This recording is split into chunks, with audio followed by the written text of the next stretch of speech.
All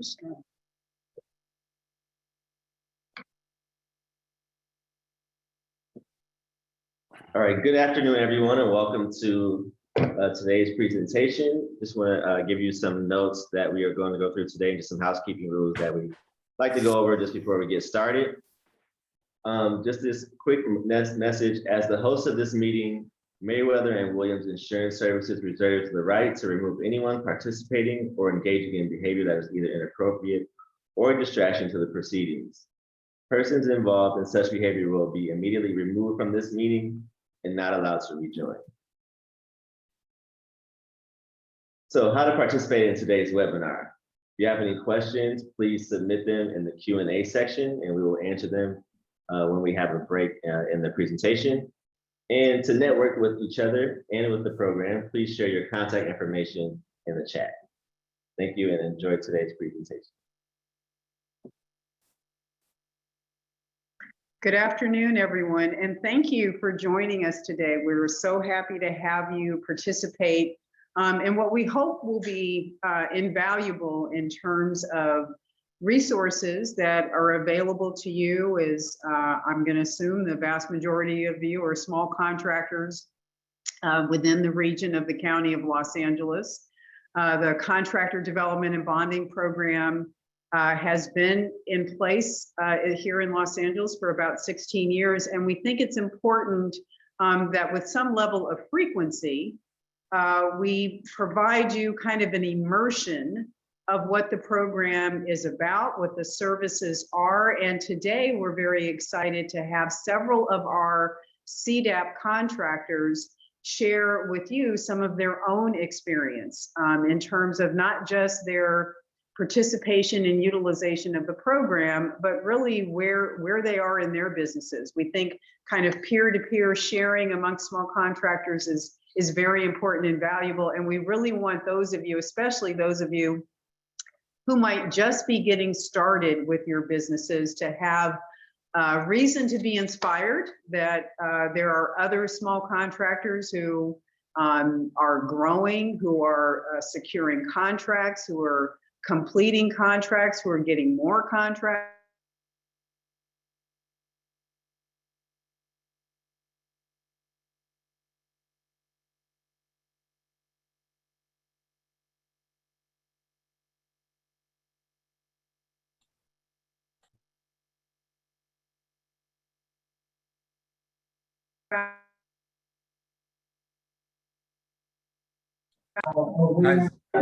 If not, should be, that there is such an enormous arena of contracting currently, and that will be happening in the immediate future, and that will be happening in the longer term future. You know, just those of you who are aware of just here in the LA region with all the major public entities, the city, the County of LA, Metro with its $40 billion infrastructure program, that's ongoing and active, enormous volume of contracting activity, but that's only going to increase. The passage of the federal infrastructure plan is starting now to make its rollout into the communities amongst the municipalities at the state level, at the local level. And we're really excited that this particular infrastructure plan has an enormous emphasis on what they're referring to as an equity lens. And essentially what that means for all of us as small businesses, as diverse businesses, there is a key aspect of that, which is about our ability to access the contracting opportunities that will inure from this infrastructure spending. And we're talking billions of dollars in the state of California. I'll give you one example. I was just participating in a forum recently called Bird Exchange, and their focus and emphasis is on clean energy infrastructure. So there's a significant portion of the dollars, the infrastructure dollars that will come into the state of California that will be around clean energy construction. So you can think in terms of electric vehicle charging stations that have to be built throughout the state of California. Those, to me, are going to be great opportunities for small contractors. And all of this work is going to have an expectation that small and diverse contractors in the communities that these projects will take place are fully participating. Matter of fact, I think our biggest challenge is going to be meeting the demand with supply. With every agency having goals for small contractor participation. Caltrans just had an event yesterday, and I believe they were talking about goals in the 20 to 30% participation for small and diverse disadvantaged contractors just in their work. When you multiply that every other agency is setting similar goals, and there will be goals attached to the infrastructure funding that comes through at the state level, I think you can all see a picture of a pipeline of enormous magnitude. And so really our intent today is to share with you a program that is sponsored by the City of LA, the County of LA, and LA Metro, that's really designed to put you in the best position possible to take advantage of the groundswell of contracting opportunity that's going to be coming our way. So with that as just kind of a preface and some context to kind of get you all excited about spending time investing in your knowledge and information about what kind of activity is going to be taking place around construction contracting in this region. And what we're here to focus on is the importance of these resources that our sponsors are making available to you. So again, you can be best positioned to take advantage. So let's start with an overview of the Contractor Development and Bonding Assistance Program. And really the impetus of the program is to reduce the barriers. So that can include bonding, overall capacity, access to capital, all of those obstacles that many of you are aware of that may be impeding you, that you've had to overcome, but still have some facet of that you're dealing with, that prevents you from being a full participant in the wealth of contract opportunities that are coming from the agencies.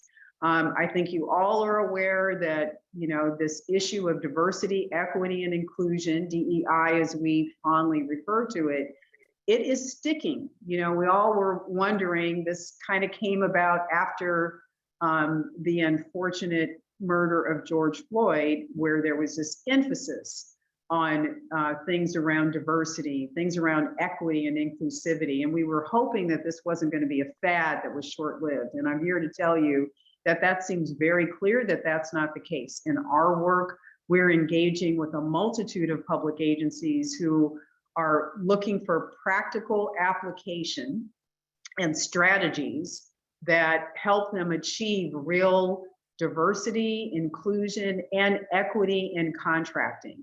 That means that they're looking at their contracting practices to find what's going to be more conducive for smaller firms to be able to contract with those agencies. What of their requirements that are an obstacle to smaller firms, and how can they modify those requirements to make their projects more accessible? And then programs like the Contractor Development and Bonding Assistance Program, so that you have actual access to resources, including financial resources that are really necessary for you to bid and be able to perform contracts to a successful completion and take on more projects.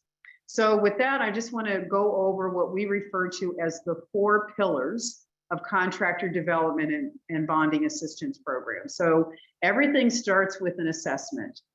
This is not a program where we have a one-size-fits-all every contractors. We recognize you in the contractor community, that you're all in different places of the life cycle of your business. Some of you may have just recently gotten licensed and you're just opening your doors.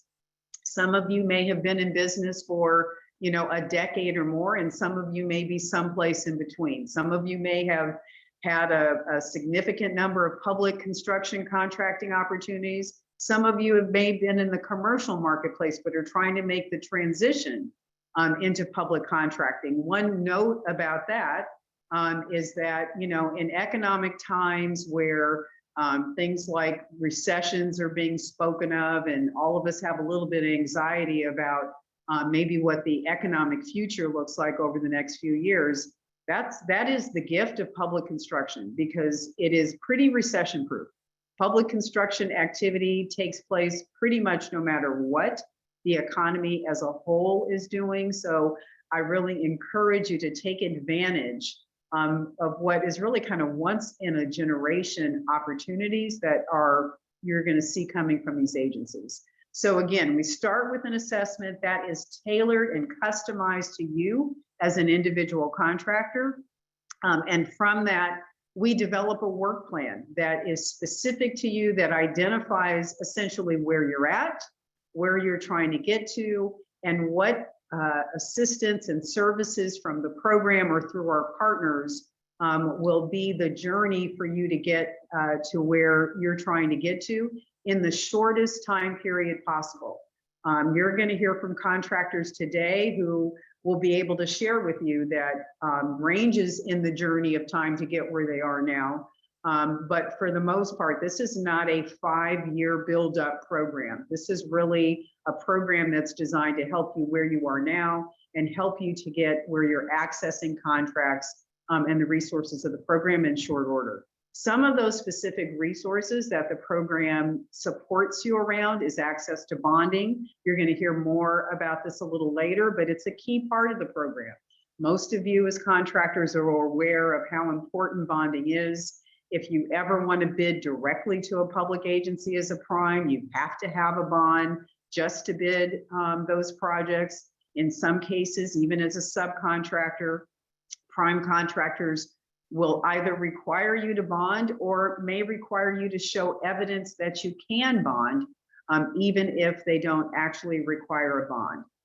The other key financial resource under the program is contract financing. You're going to learn more in detail about that later, but in general, this is financing through our CDFI partners that we can provide to you as a contractor enrolled in the program, that actually creates funding for you at the beginning of a contract to help you fund the early contract related expenses like your first payrolls, materials and supplies you may have to purchase. This isn't do the work and then seek reimbursement. This isn't expedite the processing of your invoice. This is actually money that is available to you upon award of a contract with one of our sponsors, City of LA, Metro, LA County, that you then have available to utilize towards the contract expenses. This is not based on your financials. It's not based on your credit score.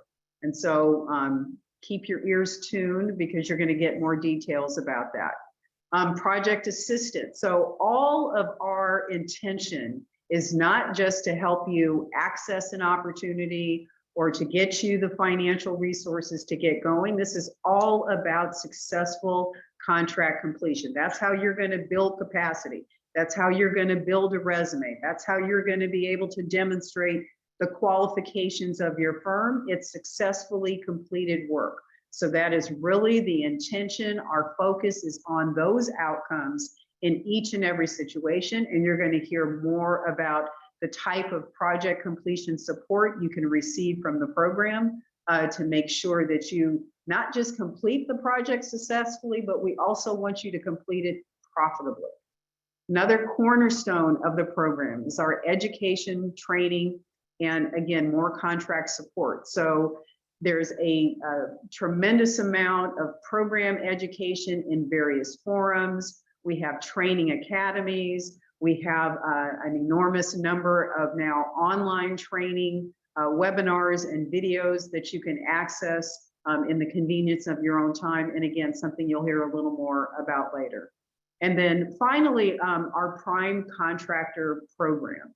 So we understand for many of you as small contractors, or just the nature of your work means that you're more often working as subcontractors than necessarily prime contractors. So we have a number of prime contractors who've been partners to this program for 16 years.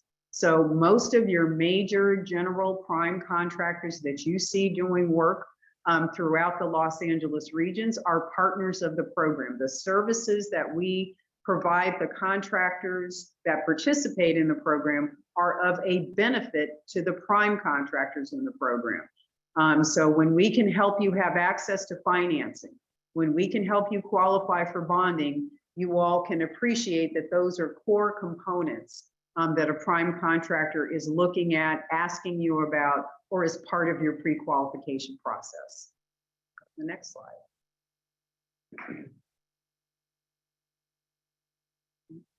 So this is how just the program services lay out. This is kind of the detail of some of the specific areas in each category. I'm not going to read through this now, but it's really just to set up what you're about to hear, because we want to go into a little more granular into each program area. And with that, I believe I'm turning it over. Carlos?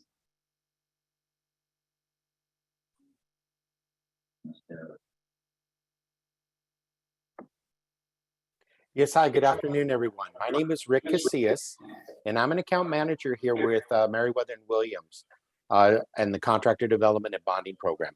I'm going to talk a little bit more specifically about the assessment and the work plan that we develop for you. As Ingrid was talking about that, all of the different things that we put together for you, where your journey begins and everything going forward. We're going to talk about all those different things. Next slide, please.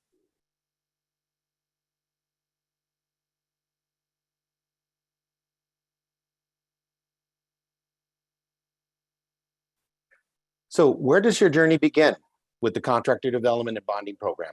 Well, the first thing that needs to happen is you will become enrolled in the program, and we'll have you complete an enrollment form that it's sort of like an application that gives us more information about you and your company, where you've started, how we contact with you, whether or not you're bonded, whether or not you have a contractor's license, all of those different things. And more importantly, it talks about some of the different projects that you worked on before. Some of you may have more experience than others, but more importantly, the enrollment form is what gets you started on the journey. Once we receive that, you will be assigned to a personal account manager like myself. So we will be in touch with you. And as Ingrid was talking about, the assessment happens. That's where I will get one-on-one with you. I'll talk to you more about your company. I'll learn what you guys do, what your scope of work is, the type of history you've had. Have you worked on public works before? Have you been more on the commercial side?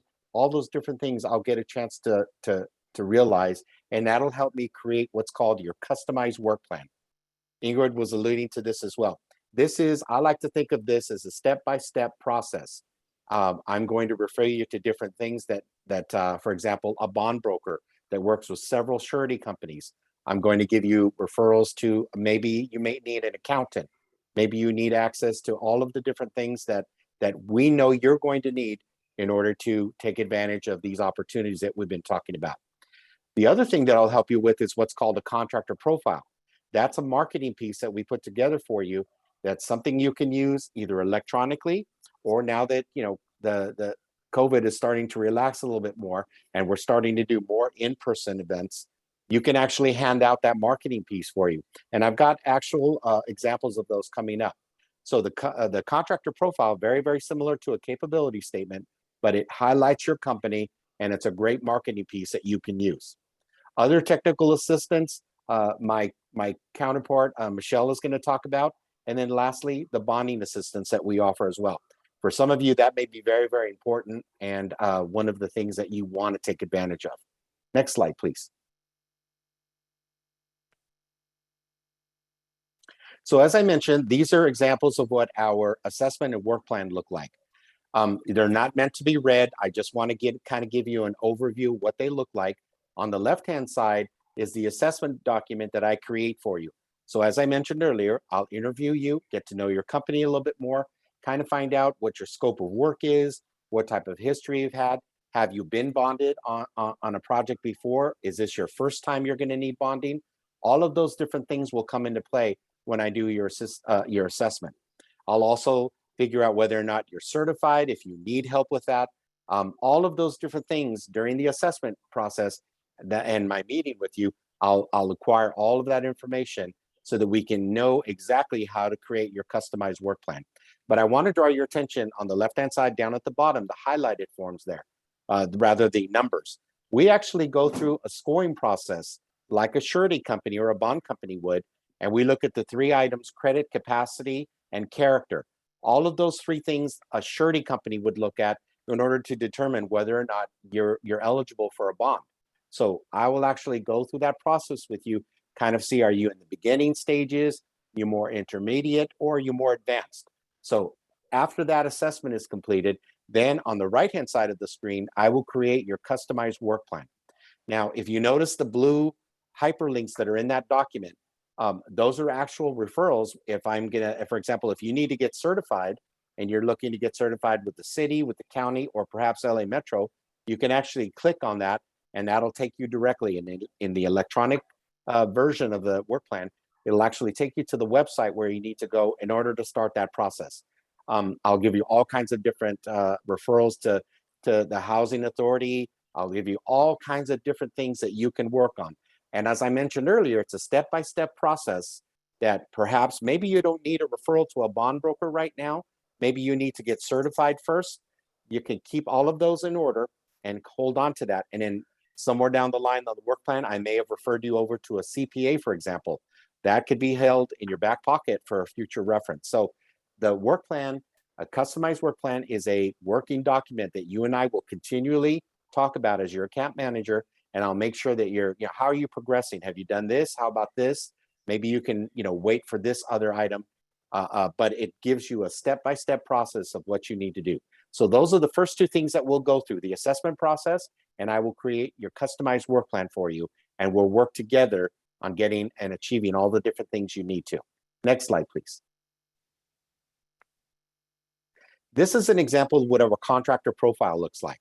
So as I mentioned, it's a marketing piece that we put together for you. It's designed in such a way where it's front and back. It's a 1-page document, and it's a full 4-color marketing piece that we put together for you.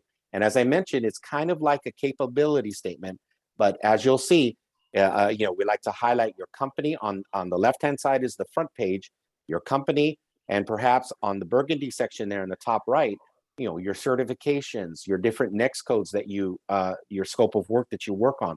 All of those things will be highlighted because this is designed in such a way where you're going to hand this out to the primes or the larger GCs that you're trying to get work on to show them how you can help them and resolve some of their problems. Now, the middle section there, the black section, that's where we'll highlight some of your previous projects. So things that, places that you've gone, places that you worked on, they may or may not be public works. Most of them may be. Maybe you've worked at, all kinds of different, some of you that are beginning, maybe you worked on more commercial type things. If you're more advanced, any other public works, maybe you've done project already with the city, with the county, with Metro. We'll highlight all of that there. Then at the bottom, we'll highlight your logo and your contact information. Very important. You want to make sure that once you hand this out to someone, they know how to contact you. And then on the right-hand side, which is the back part of the profile, it really goes into more detail about your company, what your scope of work is. We can list things like your NEX codes, your expertise. If you're a concrete contractor, perhaps you're an electrical contractor, all the different things that you work on, we can highlight in this section. And more importantly, it talks about how you got started. So all of those come together in the profile. And it's a kind of thing where we can work on. Some contractors I work with have several versions of their profile. You may, whoever you're trying to highlight, whoever you're trying to go after, will kind of make sure that all of that experience is highlighted on your profile. So very, very nice piece of marketing that we can put together for you, and you can utilize it electronically, as I mentioned, or when you start going out and meeting some of the primes, you can actually hand these out and they have information about your company. Next slide, please. Now I'd like to turn it over to Michelle to have her talk a little bit more about the other technical assistance items that we offer to you. Thank you, Rick. Good afternoon, everyone. Thank you for joining us today. My name is Michelle Quirante. For those of you that aren't familiar, I'm a senior account manager for the program. I'm going to cover a little bit more of the technical assistance that we provide within the program. I know that there's a lot of services that Rick already went through. So just to give you an idea of the additional assistance that us as account managers provide to our contractors. So after you've gone through the assessment and the enrollment with your account manager, if we determine that you are eligible for some certifications with agencies that we work with, or even outside agencies such as the state of LA, we do offer you assistance with that. So we can help you through the application process and navigating through the type of certifications that you qualify for. And in addition to that, if you have never done business with the agencies that we work with, like the city, county, or metro, you're not familiar with the documentation that they request when you're bidding on their opportunities, that's also something that we can help you with. So these agencies that we work with, we're familiar with their process. Therefore, we can help you navigate through the documents that they require on their bidding or their solicitations. So that's an additional assistance that we can provide to you. Even if you have done business with these agencies, it's always good to have a second set of eyes to make sure that you're submitting the proper compliance documents to the agencies.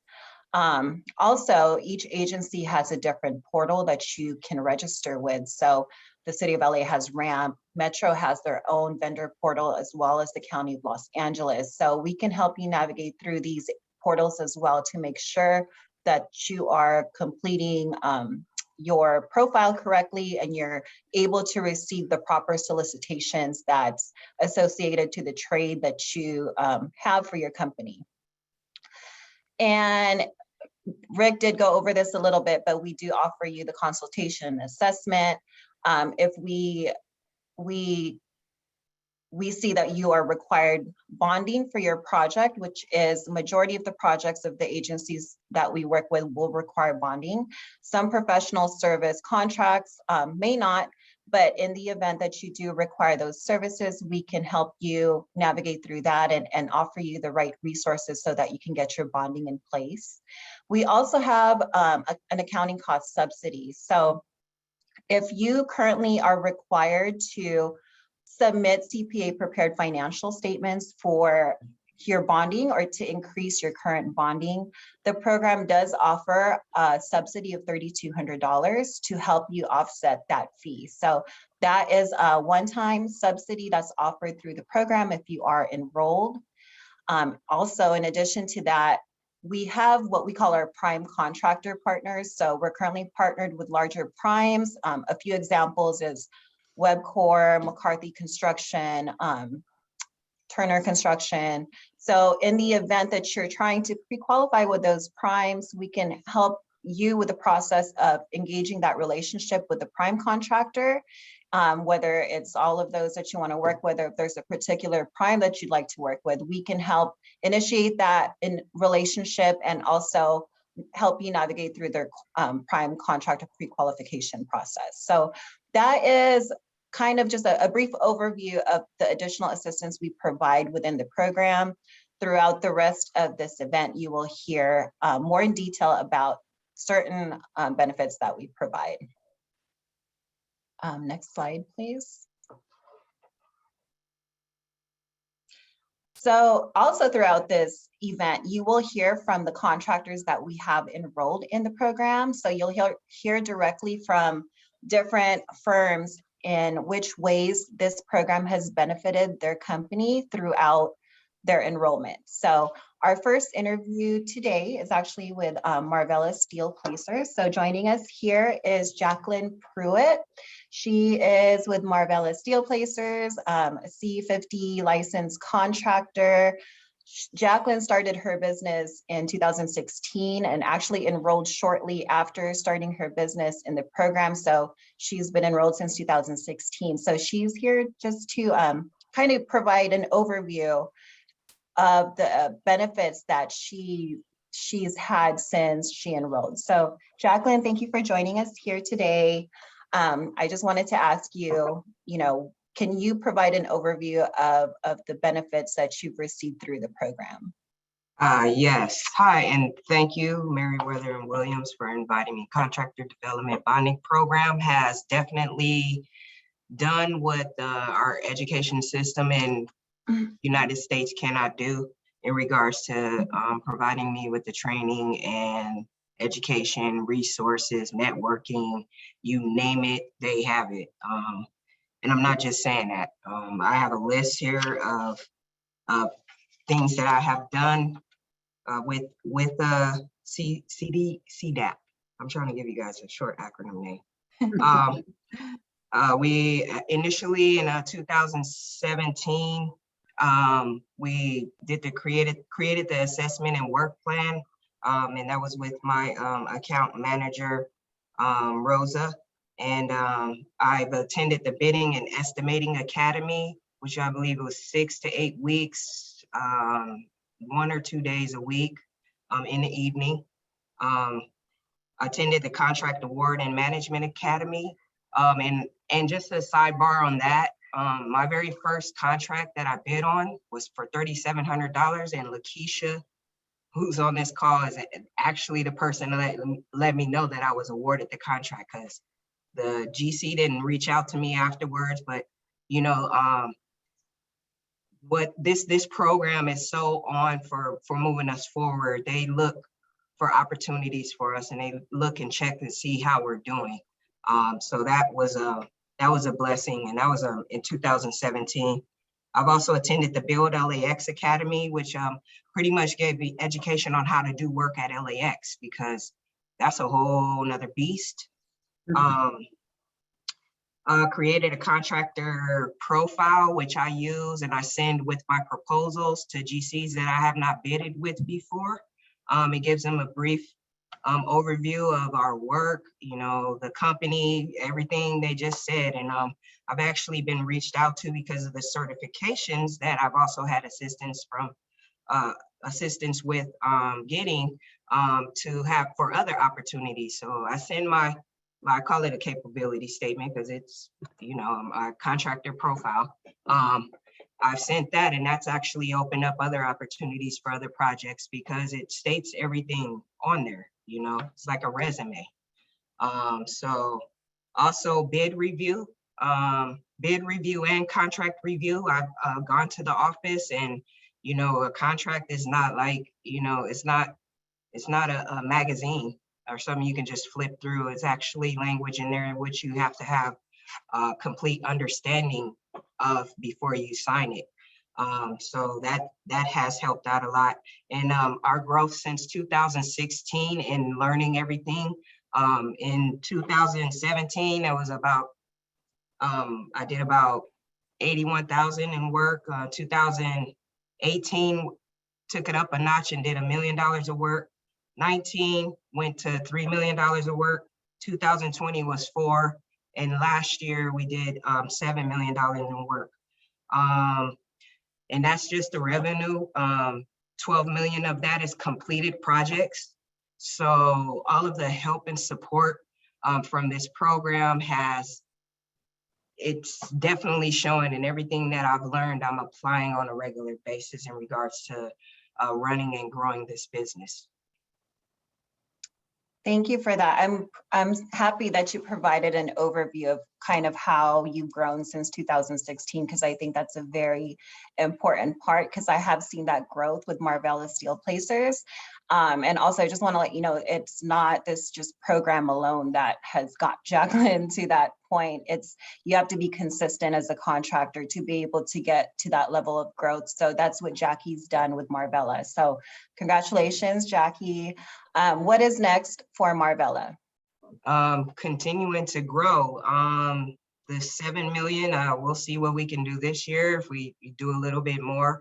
Another thing that you guys have provided is also a safe space in regards to meeting and networking with other contractors. So, you know, I started off with one contractor, and I did not want to do work with anybody else but them. But now we're to the point where I'm starting to go and meet with new contractors and actually have contracts with other contractors that are actually a part of you guys' partnership. So just continuing to grow. I'm actually revamping my business plan that you guys helped me with. And because I've pretty much I've actually surpassed the goals that were on there in the amount of time. So we're revamping the business plan, new goals. I would like to I'm going to set the goal to do in the next 2 years, and in one of the next 2 years to do $10 million worth of work. Also I would like to have my own fabrication shop.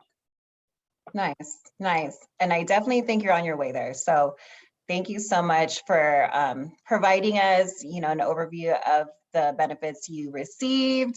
And thank you for joining us. I know you're busy, so thank you so much. I'm going to turn this over to Rick, who will be doing our next interview.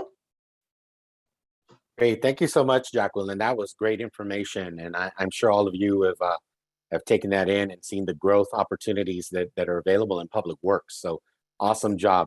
It's always great to hear from you, Jacqueline. Thank you.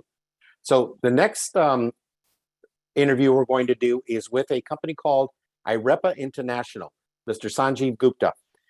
They were founded in November of 2017, and they're a trusted IoT consultancy, a system integrator, and a value-added reseller of computers and peripherals, as well as IoT products, solutions, and services to the federal, state, county, and city governments, and also to the private sector.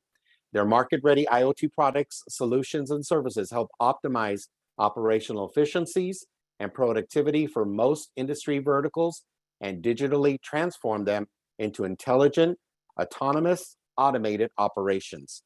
So thank you, Sanjay, for joining us today. We really appreciate you being on. So I wanted to start off and ask you, how did the contractor development and bonding program help get you started towards your goal of, I remember you had said you wanted to start with working with LA Metro. Yeah, no, thank you, Rick, appreciate it. So my wife and I, we co-founded the company together in 2017, really started to kind of press prospecting for customers in this new world. I was in industry for about 25 plus years. It was my first time, it's my first time out of that umbrella, that comfort zone. So we met with Rick Casilla back January 2020 at one of your Metro, How to Do Business with Metro face-to-face workshops. And at that time, he introduced us to Mimi Long. And then subsequently we met again, and then COVID happened.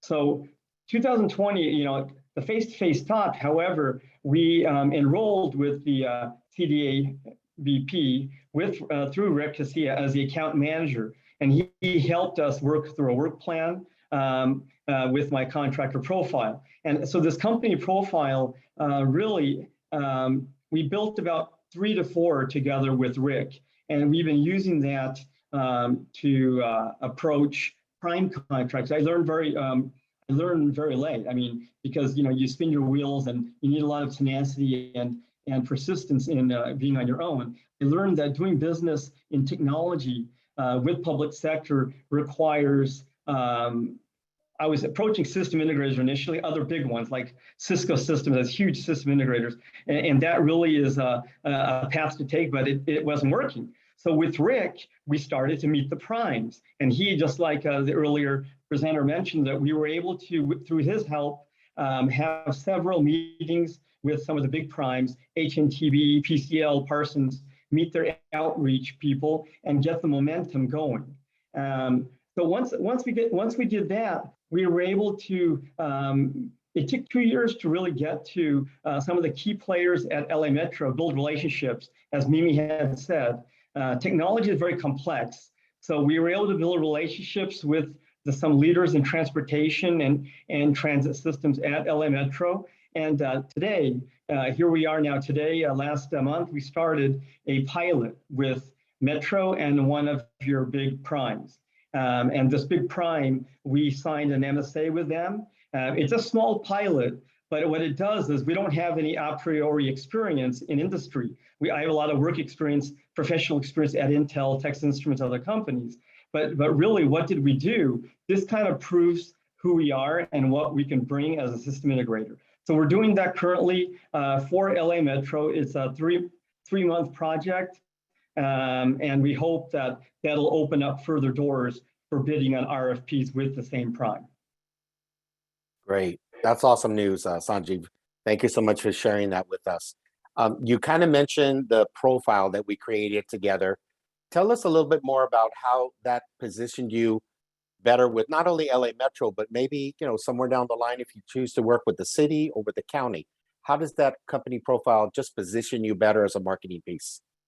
Well, the company profile, it's certified because it's coming from Meriwether Williams, your expertise, Rick, and it has all the next codes. So because of Rick, we were able to understand what is the next code, and we were able to go beyond selling computers and peripherals to actually professional services. And LA Metro, once they got wind of us doing the pilot, the people within Metro, they added on. They said, hey, you're credible. You've done all this work at Intel and TI. So they gave us the professional services next codes. So the next codes, the very focused, what are we able to do in transportation? All of those are clearly spelled out in the company profile that Rick put together for me and our company. And then we also built some other profiles. We're not only focused on transportation intelligent systems, we're also focused on microgrids. LA Metro has several microgrid projects happening now and on the roadmap. We're also bringing energy management systems to the public sector. So anyway, basically this brought a lot of clarity and authenticity and credibility when we circulated these company profiles to HNTB, to Parsons, Bechtel, Skanska, and all the others. Yes, exactly. Great news, Sanjeev. Thank you so much. Last question. What's next for IREPA International? What do you see in the future for your company? So what we plan to do is once we complete this pilot, we're planning on a couple of more pilots with Metro. Some of them are possibly in the call box and the train crossings. And these are all intelligent systems utilizing sensors, collecting data with the sensors, and then making decisions, accurate, error-free decisions. So we plan to do a couple more pilots this year, I hope, with LA Metro and some of the other primes. ABB, Parsons are the other two. Once we do the pilots and we build up our resume, then we can go after some of the RFPs. So some of the bidding process, you guys, this is the key. Once we do the pilots, succeed with the pilots, everyone's happy. Then the prime contractors then reach out saying, hey, Sanjeev and IREPA, you want to be part of our RFP bid? And that's when we're going to come in together with Meriwether Williams. These are big projects. They're not $50,000 pilots. These are multi-million-dollar projects. That's when we're going to need the full services and expertise from Meriwether Williams. So the idea is to grow the company to at least 5 to 10 million by 2023. Wow. Great news, Sanjeev. Thank you so much for sharing that. And I appreciate you taking the time this afternoon to come on and talk a little bit about how we've been able to work with you and get you better positioned. Hopefully some of the other folks that are on the call today will hear that and contact us and get enrolled in the program. Thanks again. Yeah, it's a privilege and honor to work with you, Rick. Thank you so much. All right, I'm going to go ahead and turn it over to our next presenter coming up soon. Thank you, Rick. I think that's me. If Carlos, if we can take it to the next slide. Yes, and good afternoon, everyone. My name is Naveed Barkwadar, and I'm the program director here with Meriwether Williams in the Contractor Development and Bonding Program. And what I want to share with you today is a little bit more about the actual bonding and collateral support services that this program has to offer. You heard a lot about bonding being a core component. Of course, you've already heard a great deal about the technical assistance, supportive services that we offer in a wide array of capacities. And I quickly want to extend my appreciation to the contractors, both Sanjeev and Jackie, for being with us today and sharing their experience. It's always very tangible for other contractors to hear it directly from some of those firms who have benefited directly from the program. So we really appreciate you being here with us today. I want to make 2 quick points, and Carlos, we go to the next slide before we actually go into the core elements of bonding. I saw some questions coming in about the applicability, if you will, of bonding to certain trades. And so just by way of background, most public works projects, those public works projects being defined as like your typical brick and mortar construction projects, will typically require bonding. And we'll talk in a second about why that's required and what the bond does in essence. But most construction public works projects will require bonding.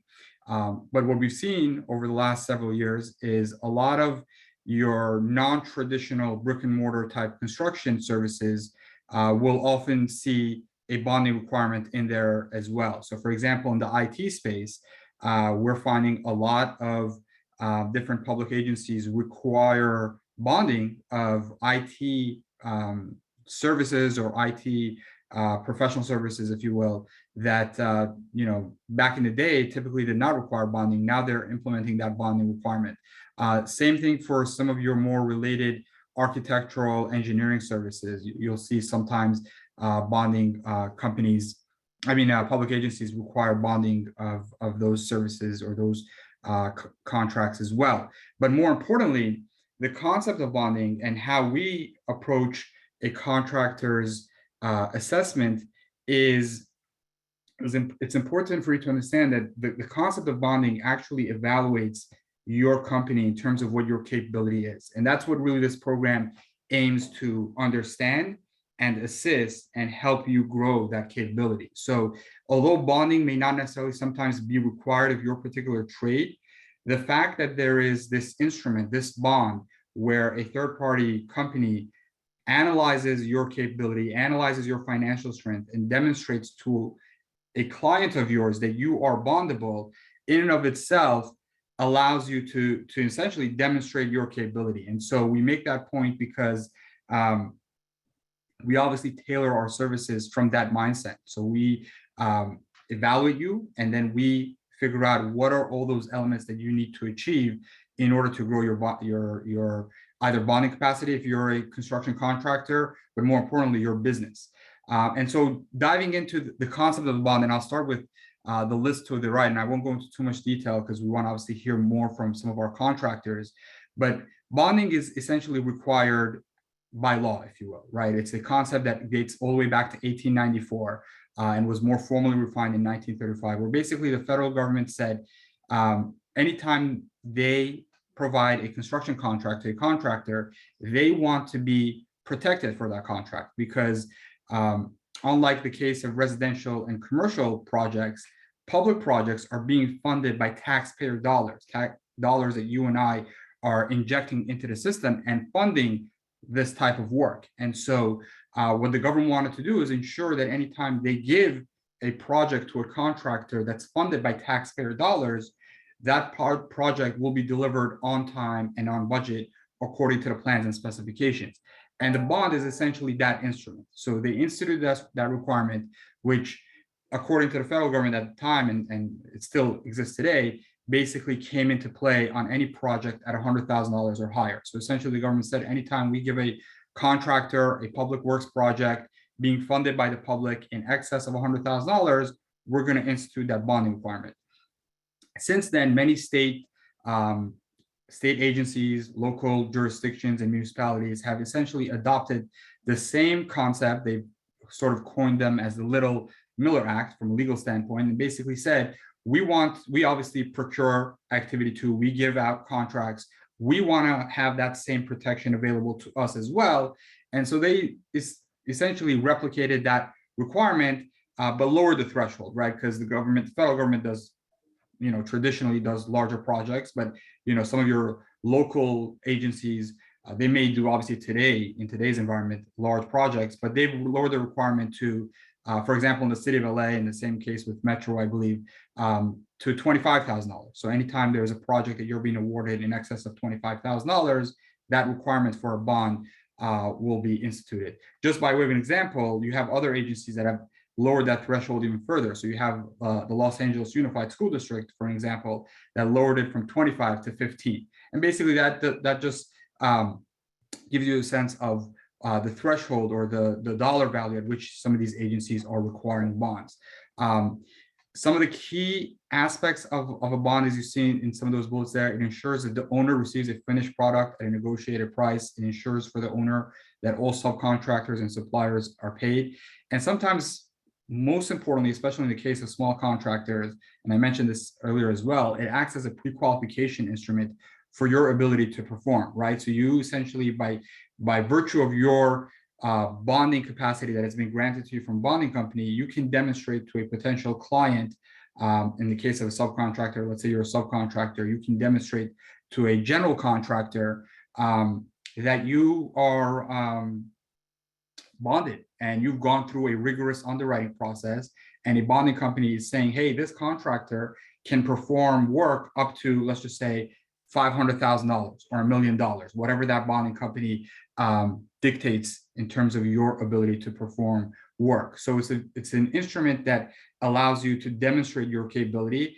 And in many instances, especially for those of you who are smaller contractors or subcontractors that work with larger GCs or larger general contractors, you've encountered or will encounter that a lot of these large general contractors, these prime contractors, will often have what are known as pre-qualification programs. So they actually want to pre-qualify their potential subcontractors before they execute a contract for them.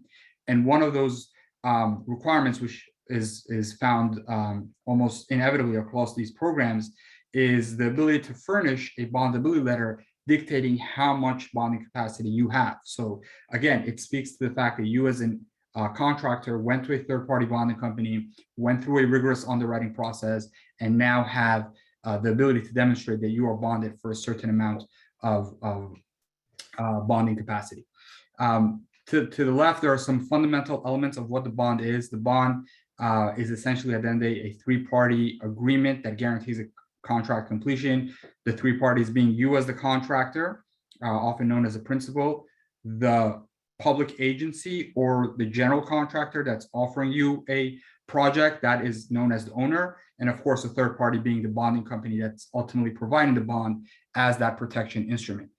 Some key elements is, as I mentioned earlier, it protects another party. It does not protect you. So you cannot go ahead and purchase it. You have to actually qualify for it.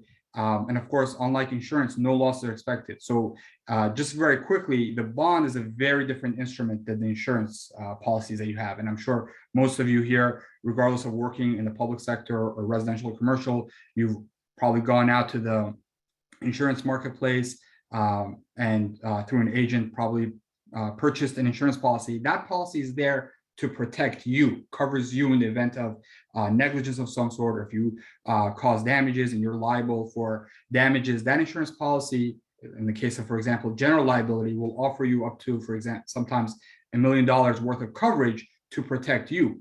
The bond is not there to protect you. The bond is there to guarantee to the owner that your project will be delivered on time. And obviously, as that last bullet says, no losses are expected. So they're guaranteeing for a public agency, let's say LA Metro, that if LA Metro gives you this contract that's going to be bonded, that bond is guaranteeing to LA Metro that you will actually perform that project according to all the plans and specifications. And because of that, you can't actually just purchase it like you would in the case of insurance. You have to go through as I mentioned earlier, a rigorous underwriting process where a bonding company underwriter will evaluate you and determine, okay, how much, based on your experience, based on your financial strength, how much bonding capacity can your company qualify for? Next slide, please.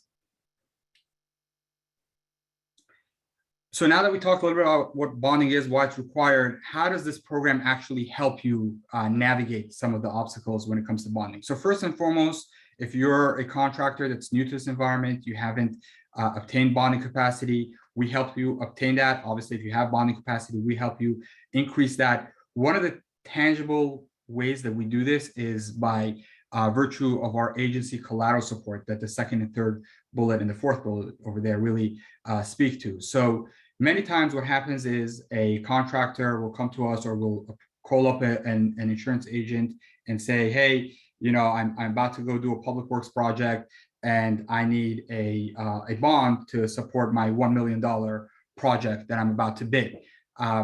What happens is, again, depending on the financial strength of the contractor, it's rare that sometimes the contractor on their own credit, character, capacity, or on their own qualifications will be able to access that full $1 million of bonding support. What often happens, especially in the case of somebody who's new, that hasn't worked on a bonded project before, a bonding company will say, we've evaluated your credit, your character, and your capacity, but because this is your first project, or because your financial strength is not 100% where we like it to be, we'll give you the $1 million bond, but we're going to require 20% of that as collateral just to have some sort of protection for us in the event of default.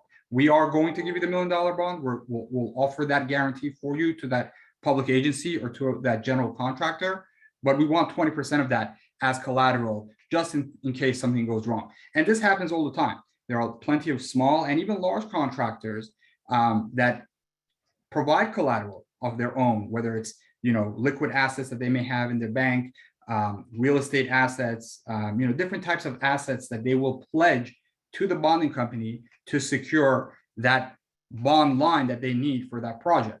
What this program will actually do is provide that collateral support on your behalf. So a tangible financial investment that these public agencies have sponsored to essentially put on your behalf with your bonding company. And as that fourth bullet demonstrated there, we can actually put up to 40% of the contract amount to a maximum of $250,000 on your behalf. We actually cut out the equivalent of a check. We do this in the form of an irrevocable letter of credit, and we pledge that to the benefit of your bonding company at a maximum of $250,000, so that that bonding company is more comfortable and induced to give you the bond that you need. So it's a key tangible area of support where these public agencies recognize and deliver this service to be able to help you gain that critical bonding capacity that you need. Of course, as the next bullet there says, we help you get the bonding application all together and submit it. We help you identify brokers that recognize the program, understand the program, understand how our programs help contractors build bond capacity. So not only we help you with the bond application packet, we put you in contact with a broker that can really fight for you and help you increase your bonding capacity. And I think Michelle alluded to this earlier, but at some point in this journey of your journey, I should say, in public work contracting, let's say your contractor is starting out small and your bonding company will early on accept your initial financial statements that you may be providing from in-house accounting software such as QuickBooks or some of the other ones that folks are using. But at some point, typically when you reach about $1 million or $2 million, certainly $2 million worth of bonding capacity, a public agency says, a bonding company will say, we can no longer rely on your in-house prepared financial statements. We'll need a CPA prepared financial statement. And for those of you who have gone to a CPA to get those financial statements, you may have realized that they charge a pretty decent amount for their services to provide you with those statements. So this program will actually provide a one-time cost subsidy of $3,200 to help you offset that cost and get you the necessary CPA prepared financial statements so the bonding company can actually deliver you that enhanced or that larger bond line.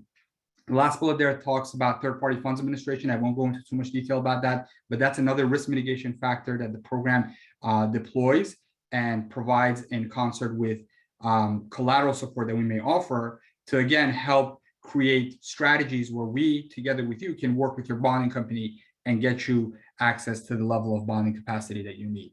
Next slide, please. And with that, I think we're up to our next contractor interview. So I'm going to actually hand this over to my counterpart, Lakeisha Burden, who's our program development manager, and she will facilitate our interview with our next contractor.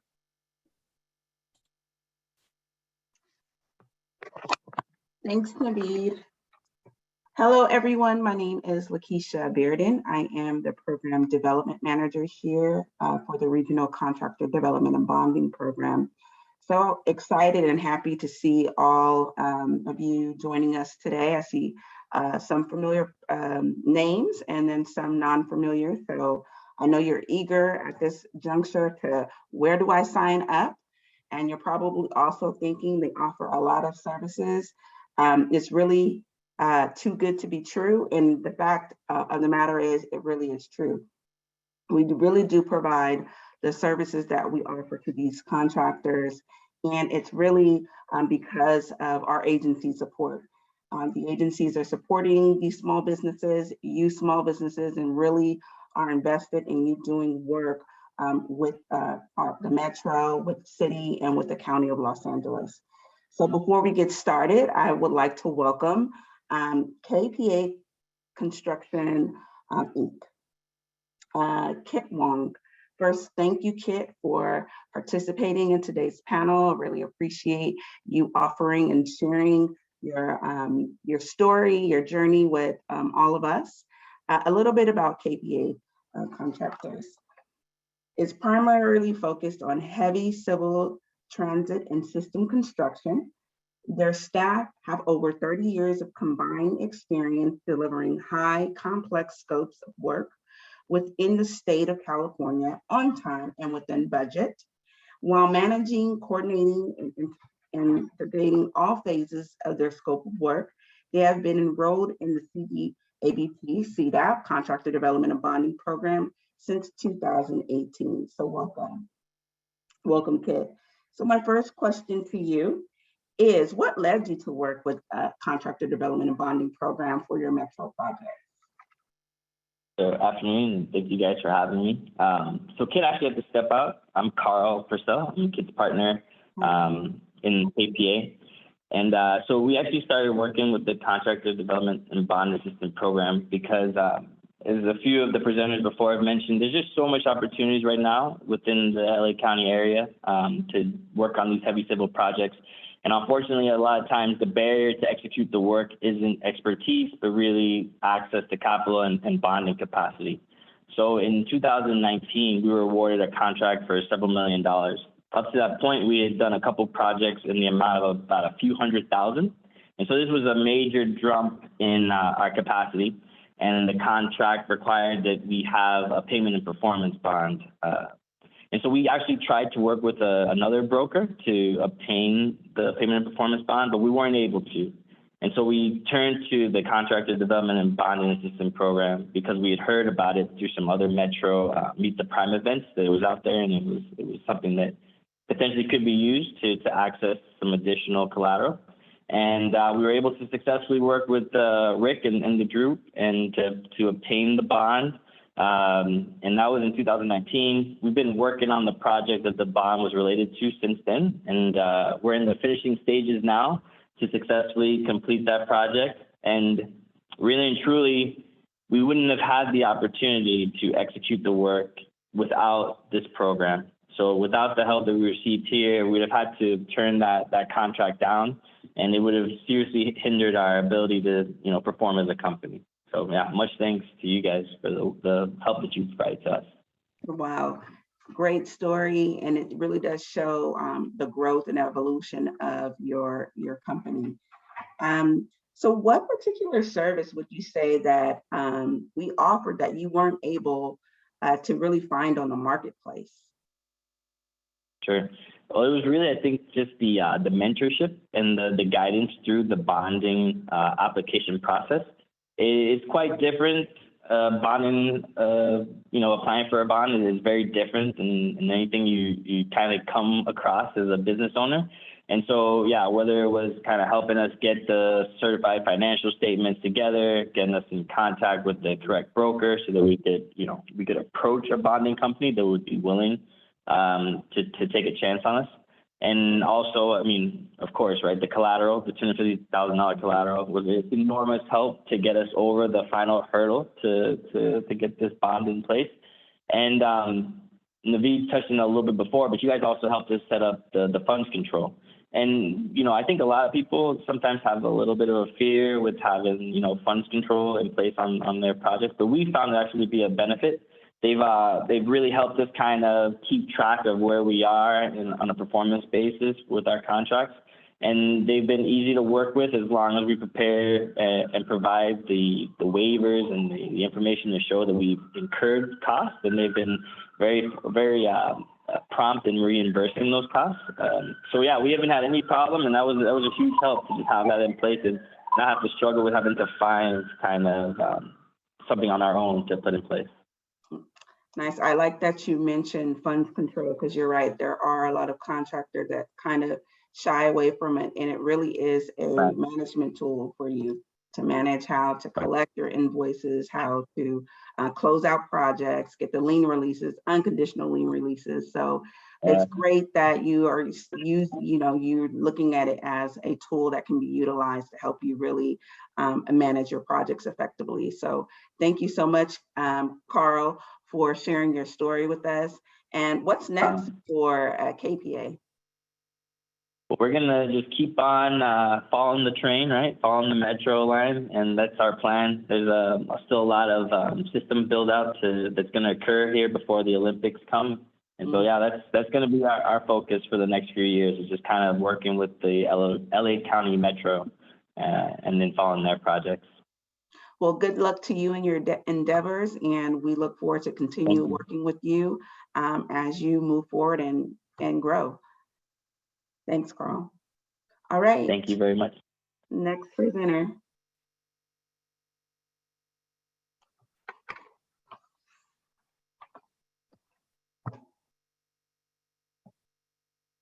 I'm handing it over to you, Robert.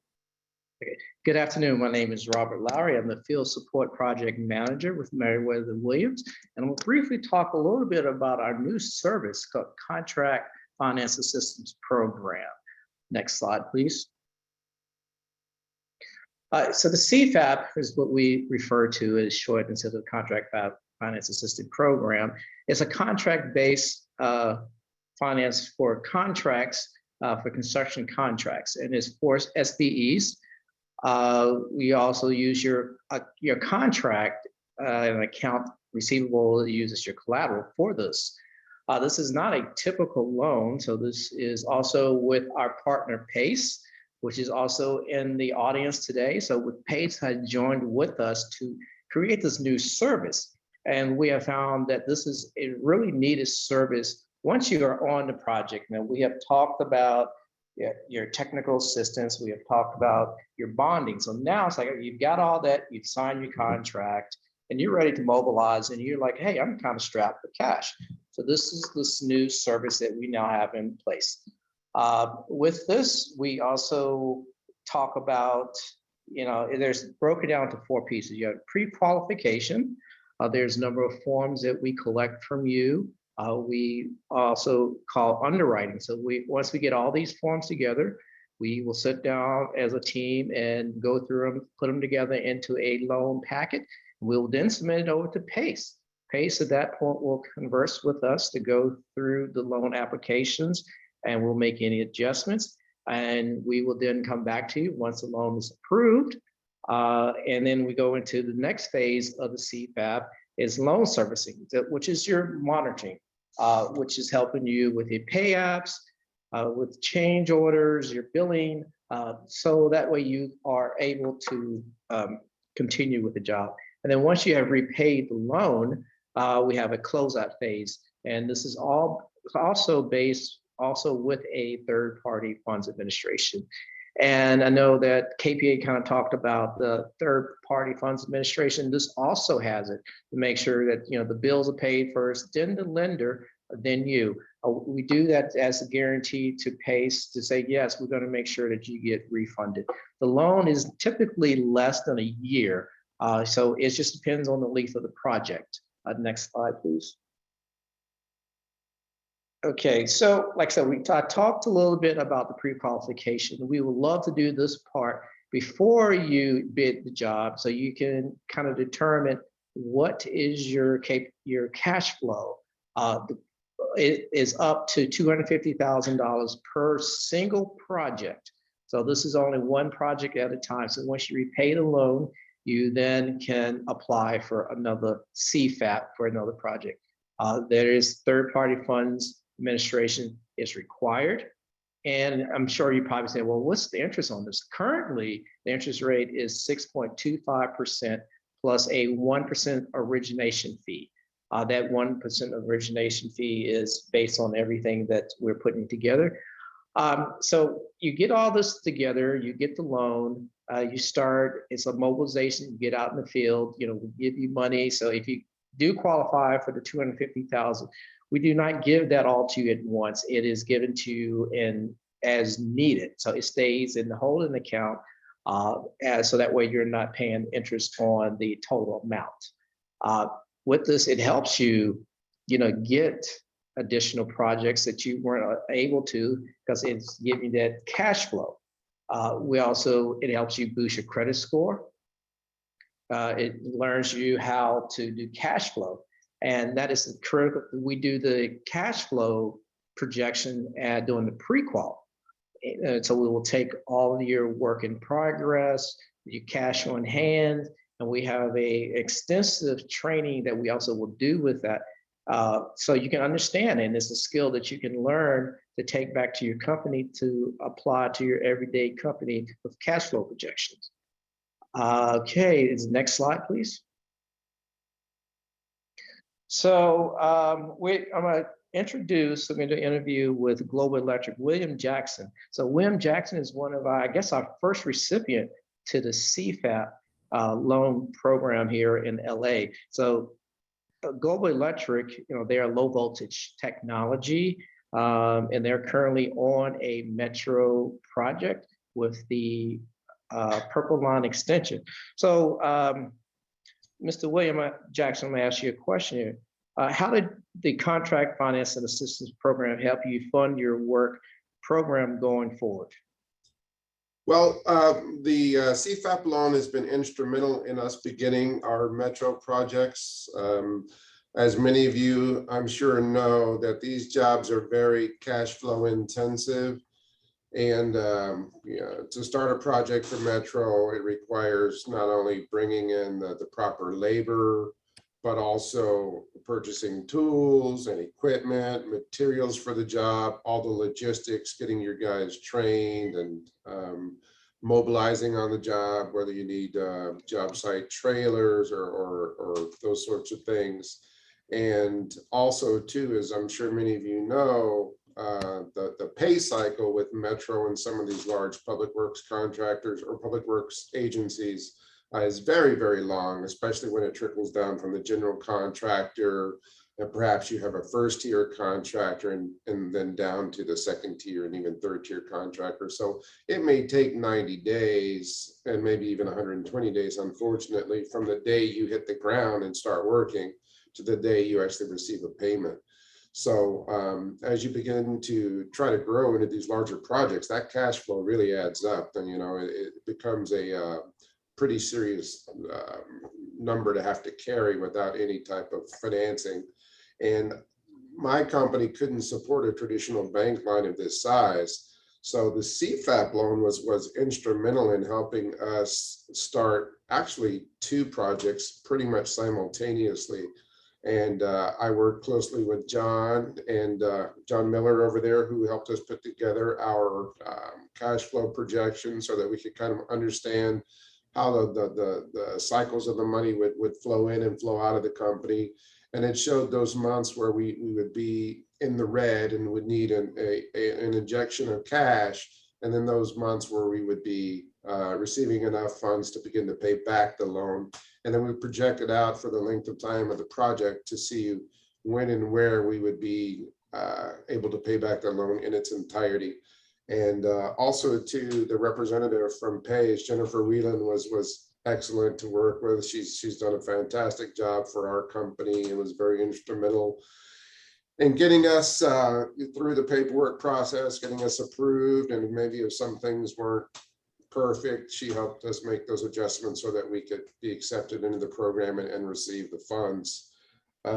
It does involve a funds control, third-party funds control. And like the other gentleman said, there are some advantages to that.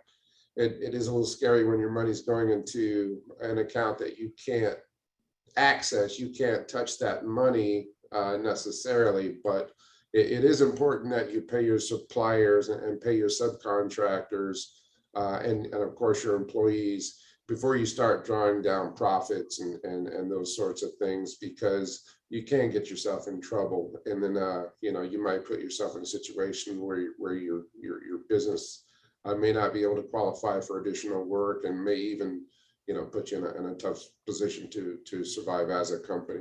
So it's been a fantastic program for us. We're able to draw down as much money as we needed to start the project and fund the project, and it's been a godsend for us, because I don't think we could have financed these projects properly without the help.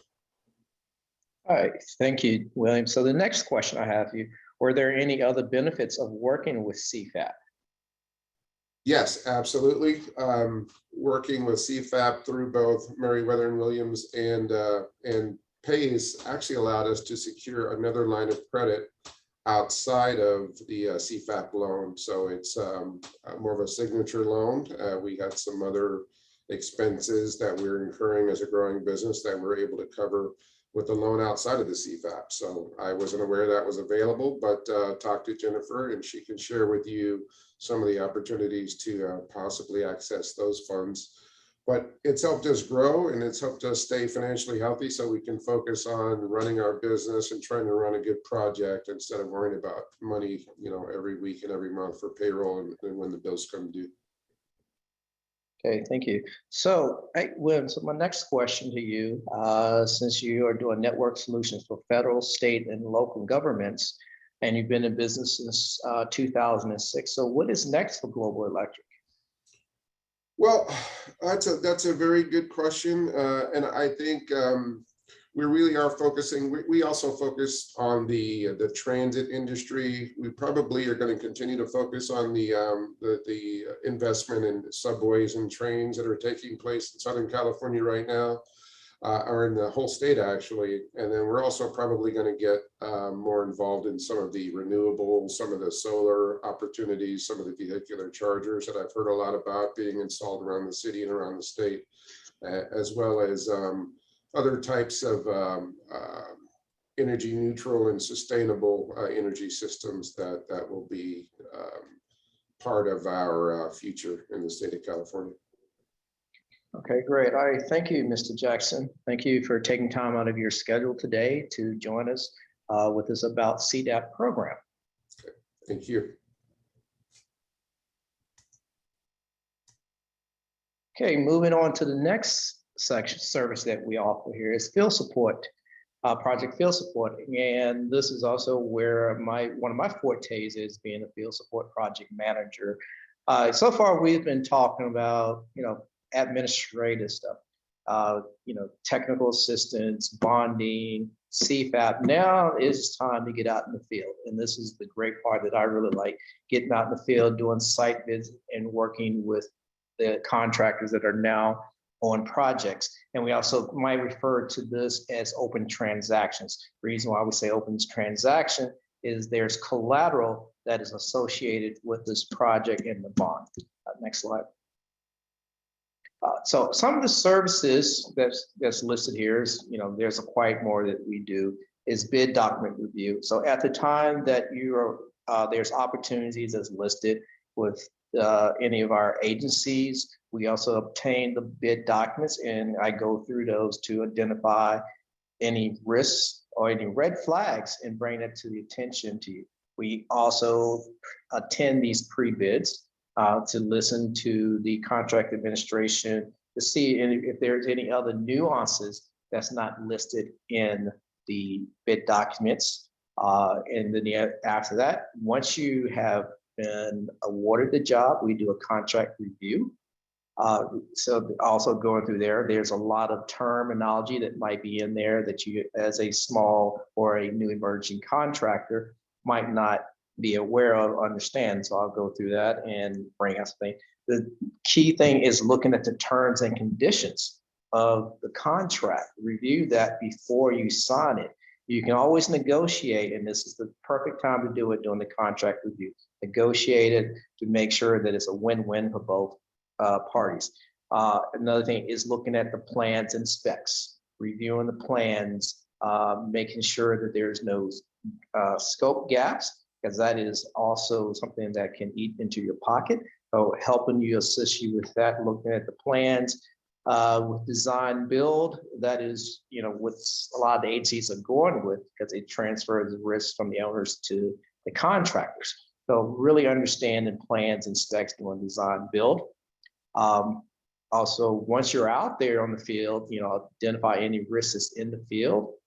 We assist with required documentations, the final bid review, and post-bid. So the post-bid debrief is if you were on a job, submitted a bid and you were not a successful bidder. So we have the opportunity to go through your bids, to look at it and see what the deficits are and give you any recommendation. One thing I do want to point out during this field support bid document review, we do not look at your numbers. That is on you. I might can look at it and not really say, hey, this number is wrong. I might say, hey, did you include this? Did you include that? The numbers are on you. We're just looking at for the content of the contract and the bid document review. Next slide. So we also have contract completion support. With that is when we have a project kickoff meeting where we have the owner of the job or the rep. We have our team, we have the contractor that's on there, funds control, everyone is on there. We sit down and have a kickoff meeting to go through the expectations of the contract completion support. That we have monthly reporting structures that we send out to get status reports to the contract status report, which goes to the hiring agency or firm. Principal status report is the subcontractor. But we also collect that funds control report. We get that, and we look at all these to check to make sure that the project is moving successfully. If there's any red flags, discrepancies, then with these 3 documents, I'll call a meeting or reach out just to make sure that nothing is incorrect. We can keep moving. Do monthly check-ins. I'll give you a call now that COVID is over. I can start doing the site visits. So make those monthly check-ins. Could be on your job site if needed. Cost management, that is a key one here of cost management. You want to make sure that you're making money on these jobs. Scheduling, schedule has a lot to do with the cost. If you bid the job one way and you start to see schedule slipping, you want to bring that up to whoever it is so we can address that. Safety, when on the job, I can do a safety audit to see, hey, these guys are working, unsafe, without a harness, safety glasses, things like that, just to coach you along there. At the end of the site visits, I do a report that you will get monthly. I get a report, so we can also just track the progress. The other one is change order request reviews. Is how to put a change order packet together properly. Change order, the way I like to explain it is telling the story. You're going to court and you want to tell the story because you want that money. So the details of what goes in there is, I help you put a proper packet together to guarantee that it's going to be reviewed and approved in a timely manner. Because with documentation that's missing in these change order requests, it slows down, and a lot of times they want you to continue on without the approval. So what do you do if a change order request is submitted and you don't have time to wait for it to get official? We kind of talk to you about the different options of that. Then the last part is that it's closeout. You get the job and now it's time to close out. You want to reconcile with punch list items, warranties, any open change orders, et cetera. So I'm here to support. But once you get the closeout, you get that notice of completion, then we can start requesting for the bond to be released and the collateral. It's freeing up the bond and the collateral. The collateral goes back into the pool for the agencies. That bond goes back to you, so you can then bid on other public works jobs with that. So it's a very timely thing, staying with you with contract completion support. Next slide, Carlos. So I'm going to do a quick interview here with SJN Construction, James Belafonte. James, they have recently completed a Metro job at Rosa Parks Station, and they were doing miscellaneous metals there. So good afternoon, James. How are you this afternoon? Good, Robert. How are you? I'm doing great, sir. So I have a question for you. Other than bonding assistance, can you please briefly talk about what you and your team benefit from by way of CDAP field support services while on the Metro project? Well, you were out there. It was an extremely challenging project. Logistics were challenging. It was in a active rail, bus, active with pedestrians, active with police activity, basically everything going on. Challenging environment. We had a challenging general contractor. The situation was, it would go good, then it would get tough. And when it got tough, Robert was always there getting involved and essentially kind of helping us along, helping us with documentation, with backup, all the stuff we needed to kind of confront the situations. A lot of it was cost-driven changes that we had to fight for, and having all the backup. I know the monthly reports were kind of, they seem a little bit annoying at the time, but essentially it helped us build a timeline of the events. It helped us have the documentation we needed that we probably wouldn't have had otherwise, kind of showing how the progress of the project wasn't, any delays weren't our fault. Some of the challenges we encountered weren't because of us, and it was all documented in that process, which really helped us in the end, kind of pursuing some of the change orders that may have ended up as a claim on other projects.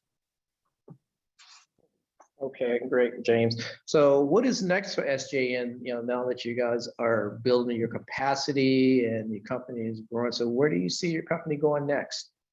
Yeah, so this was, Carl kind of touched on it before. We started with the contract and then got into the bond program, not really knowing what it was. That's how you guys got involved, and it did help us grow within that one project. We went from $5.1 million contract to $6.85 million. And that in turn helped us continue to grow and establish ourselves with other customers. But really, moving forward, we have a ton of work with Metro, a lot in part to, having a successful project at Rosa Parks. But moving forward, we have over $42 million worth of work with Metro that is, some of it's active, some of it's ongoing, contracts through 2026. And that's all, we have projects in addition to that, but the Metro work is essentially going to be our main focus for the next 4 years.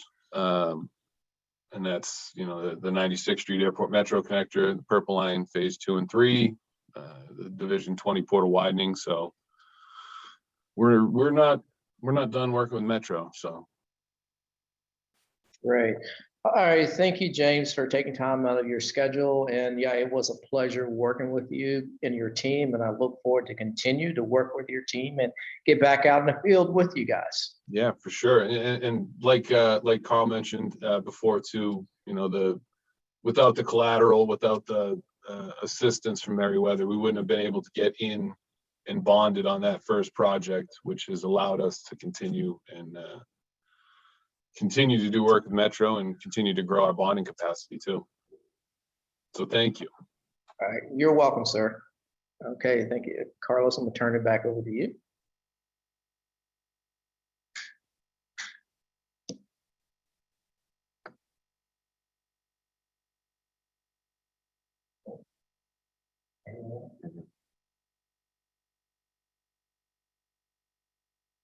All right, so we've heard a lot of great things today. I want to introduce myself. My name is Carlos Ray. I'm the Program and Marketing Coordinator here. And you're like, man, this is great. We got bonding, we got CFAP, we got field support. Wait, where do I sign up? Well, we're going to stop you. Just hold your excitement because there's actually more that we do for you. So we're going to talk a little bit about our education and training that we do for all of the enrolled contractors. Go to the next slide. So each month we have a monthly training. So this is actually our training for the month of June. We're talking about our program to people that, to you guys. So you're here for our monthly training for June. And they're really small group classes led by industry experts. We have various topics this year. So far we've talked about new laws that were implemented at the start of 2022. We had a 2-day workshop on certified payroll and labor compliance. We had a workshop and training on how to find opportunities in the RAMP portal and the new change that's happened from LA Babin.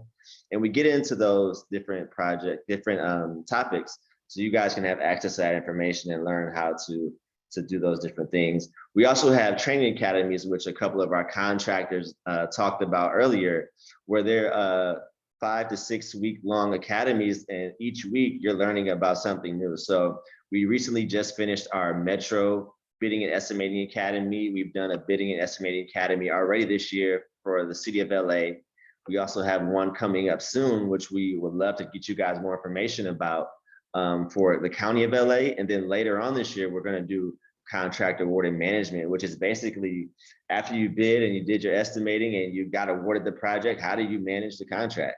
And so we have these opportunities there for you guys to learn and be able to hit the ground running with that information.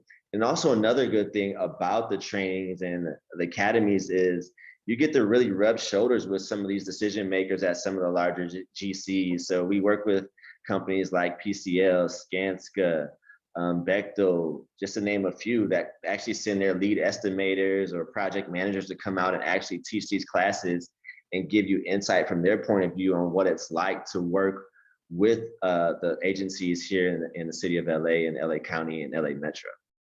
Go to the next slide. And so with that, we now have a YouTube channel, so you can actually go to our YouTube channel and look at some trainings that we have here. So they feature construction contract review, cash management, the 3 C's of accounting, talking about that, learning about a profit model to business model workshop, and just a bunch of different opportunities and trainings that we've convened.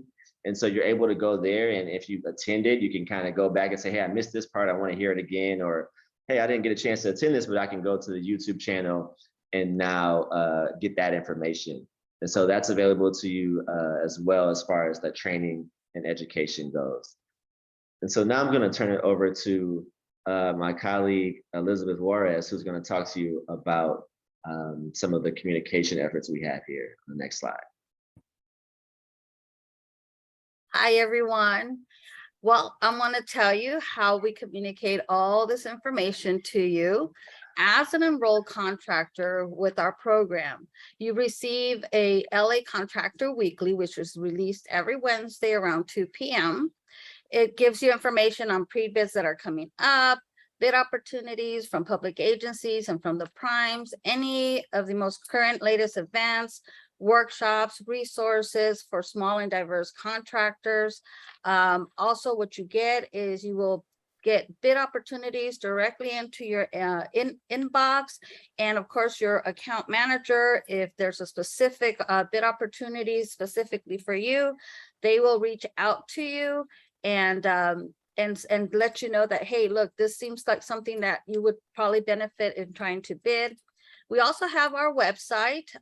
It has our CDABP information, testimonials, events, and under each program, you will find our enrollment form if you want to enroll, and you will also find a link to go into those bid opportunities like on RAMP, on LA County, and Metro. Next slide, please.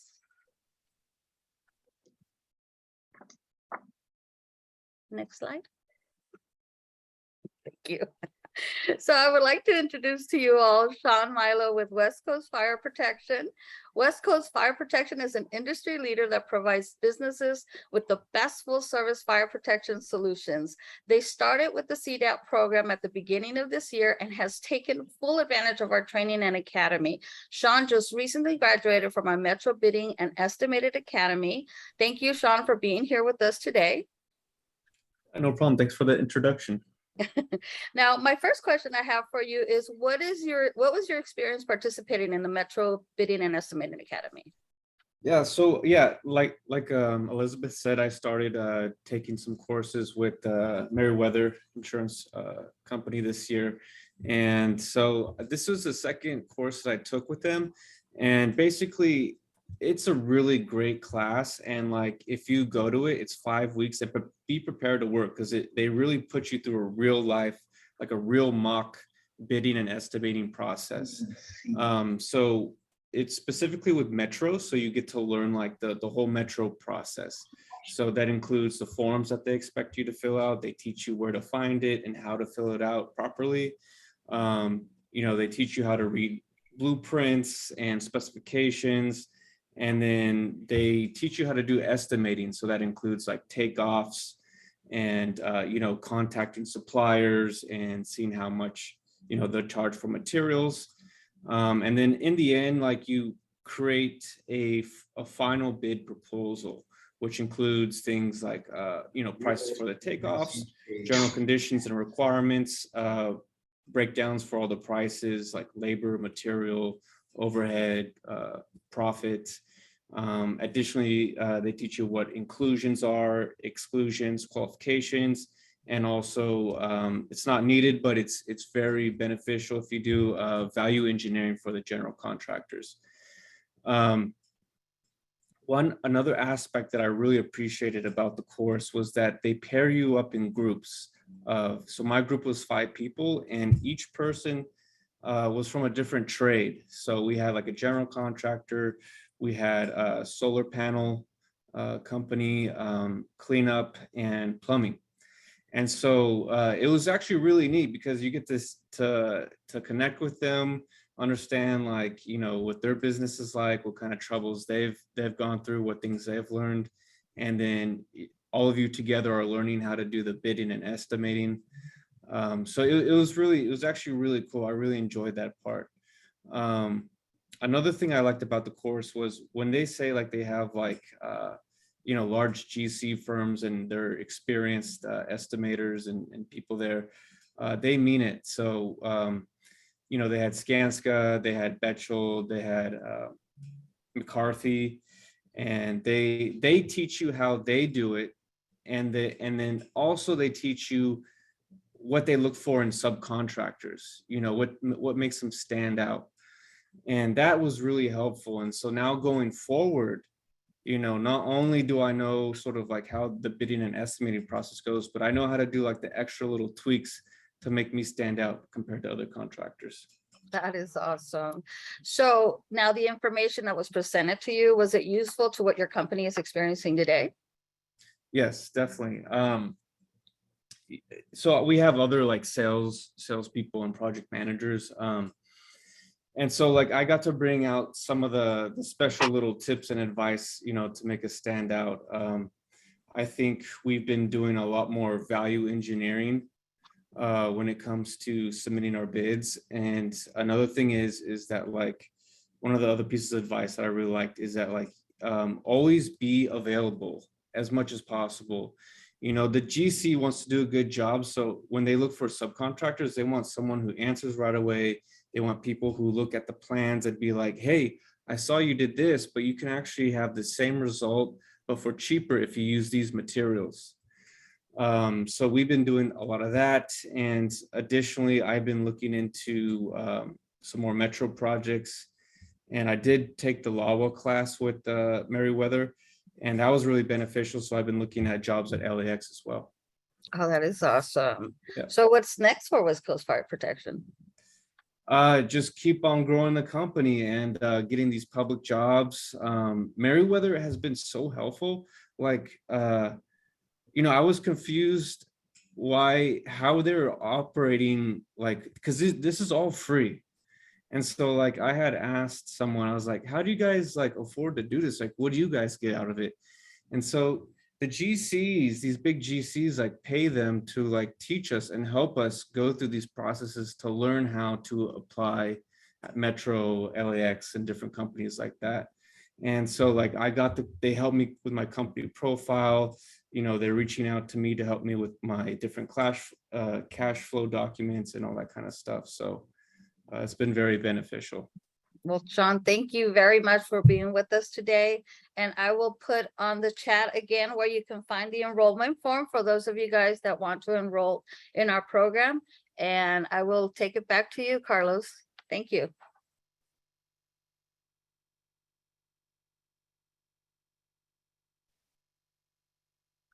Well, I hope you all found the content, the description of all the services, helpful in terms of you having a little more depth and breadth about the program that the City of LA, Metro, and LA County sponsors, the Contractor Development and Bonding Assistance Program. I know I was inspired by many of the contractor stories and hearing about their journey and hearing where they start and hearing where they are now and hearing where they're headed to. And I hope you all too, because, really many of them started where you may be now. And so I think it's important for you to realize that, what you aspire to, you can achieve in terms of building your business, your contracting practice, and taking advantage of the wealth of opportunities. But if we miss something, now's the time for us to be able to respond to any questions that you have or anything that we need to explain a little better. We have a little more time available.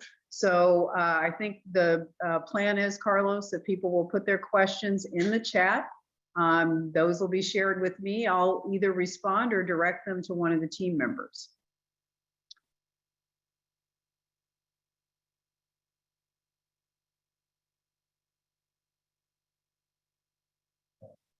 Okay, well, I'm going to give everybody a few more minutes. If there's something that you want to ask, we've been trying to respond to some of the content you put in the chat all along the way. So maybe we've done a decent job of that, you don't have any more questions now, but you're going to have our contact information. Looks like we have a question.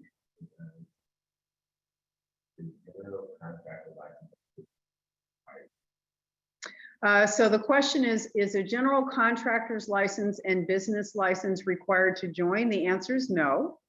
This is very intentional, that we're not going to put up barriers that really you have to overcome just to receive the services of the program. That's not the intent. So assuming if you haven't yet gotten a license, or maybe you have a trade license, but not general contractor's license that you're pursuing, it doesn't matter. Wherever you are in the process is where we start with you.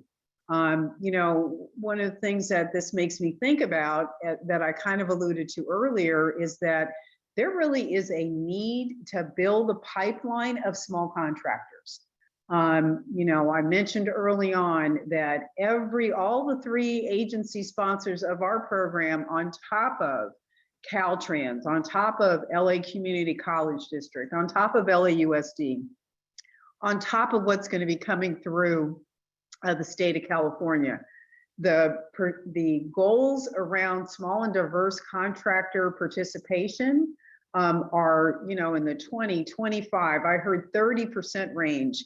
And if anything, those goals are going up because of this new emphasis on diversity, equity, and inclusion, because the infrastructure dollars, as I mentioned, are going to have an equity lens that's going to include equity in contracting, and just the pure math of how many small firms are going to be needed to become anywhere near achieving that level of participation when you look at all of these projects in the aggregate.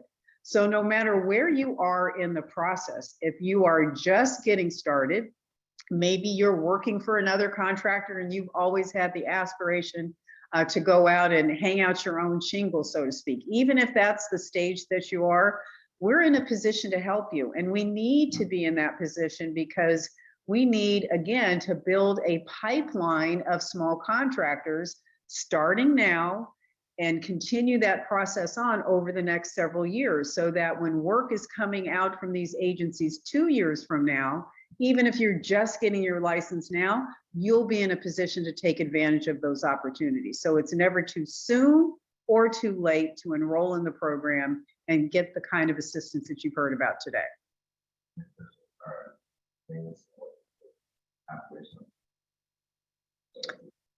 Okay, so the question was, are we experienced in working with operational and technology companies? Is that what I heard you say?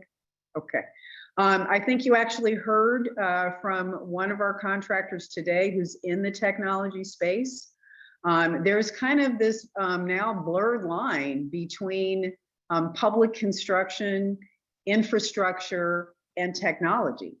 And so technology is now becoming such an integrated part of construction. When you look at systems, which obviously apply at places like Metro, apply at places like LAWA, those are now oftentimes part and parcel of construction-related capital improvement programs. So we have been continuously expanding the contractors that are participating in the program who need slightly differently structured technical assistance because they're in the technology space. But the answer to that is yes, we are experienced in working in that space. Matter of fact, one of our longest time larger contractors who's had a contract at LAX for, I don't know, probably at least 5 years running now, is all about information technology, was part and parcel to doing improvements in the terminal around logistics, around security, cameras, many things with respects to technology. And we assisted that firm with not only bonding, but gave them support through, you know, the duration of a long-term project that had lots of complications. And I'm happy to say that contractor is just now closing out that particular project and on to the next one.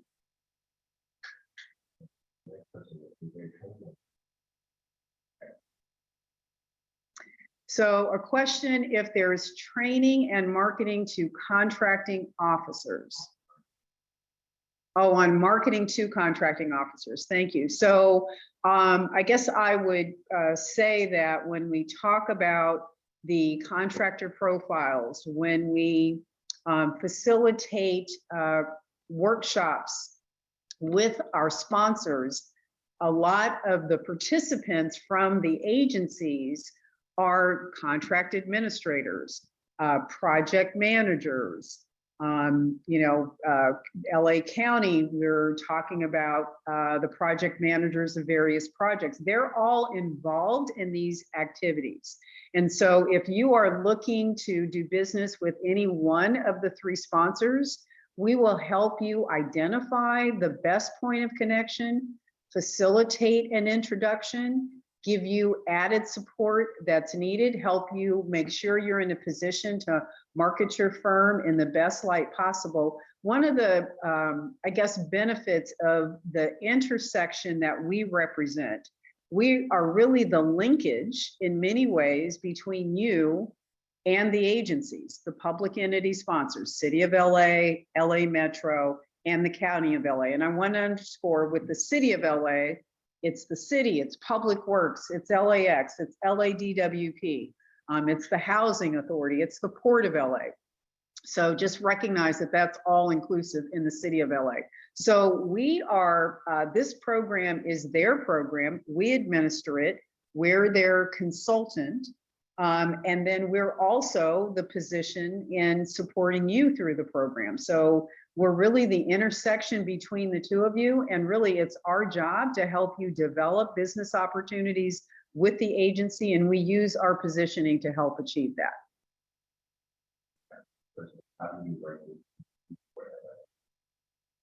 Oh boy, okay, this might be where I'm going to be a little on the weak side because I don't know how completely I am familiar with Compete for LA, only to know that there's shared objectives. Compete for LA is trying to do some of the same things to position firms for contracting opportunities in the LA region. So I guess what I would say maybe where we differ, one, we put an emphasis on construction. As you can tell by the information that you heard today and from the contractors that shared their journeys with you, you can see that we do the deep dive. Some of the other kinds of resources and efforts sometimes are more high level, are more broad. They might be great in terms of networking and creating connections for you. But when it comes to understanding bidding and estimating, getting assistance with bid reviews on documents, accessing bonding, contract financing, support after you're awarded a project to ensure you have a successful completion of that project, troubleshooting for you on the project. Again, because we are retained by the agencies, that puts us in a position to help you address any circumstance that might occur during the cycle of the project completion, that we're in a position to advocate on your behalf, to get things back on track, to address issues. So I think that's probably the best way to kind of differentiate really the depth and breadth of the contractor development and bonding program from maybe some of the other initiatives that are out there. Next question is, how does Meriwether Williams this? Okay, so question about certification. How does the program assist the small businesses, the firms, contractors, get DBE, MBE, MWBE, all of the BEs as we refer them, certification? So first, as part of that assessment, we're going to try to determine, well, which one of them do you qualify for? So if you're a minority firm, there are certain certifications that apply to you, but as a minority firm, you're also likely a small firm. You might also be considered a DBE firm. And so what we're going to do is through that intake and that profile of you is determine which certifications you're eligible for, which ones align with the best for you in terms of where you're looking to target, and then we'll assist you with the certification process. Obviously, even though they're all each slightly different, there's commonality amongst all of them. So one of the things we do is to try to make this a little less painless, a little more efficient, identifying certain things that are going to be transferable to each certification, and then walk you through the certification process with each of those agencies. Again, because of where we're positioned, we have the ability of engaging the agency certification office, where they're instrumental. For example, if you're having some challenges or issues, maybe your certification may need to be expedited because you're looking to bid on something and want to use the benefits of your certification. So really, in all things as respects to assisting you with certification, we're in a position to guide you. Okay, well, unless there is any lingering questions, I'm just going to close out by saying thank you again for attending today. We hope that you found the content of today's information helpful to you. I was kind of monitoring the chat, and many of you asked for immediate access to the enrollment form or to get connected. I'm so happy to see that. That's really what the purpose is.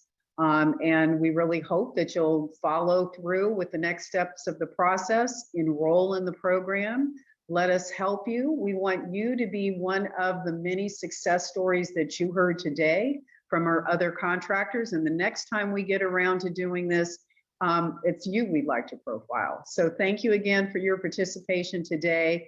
Good luck to all of your endeavors building your business, and please come see us. We're here to help you.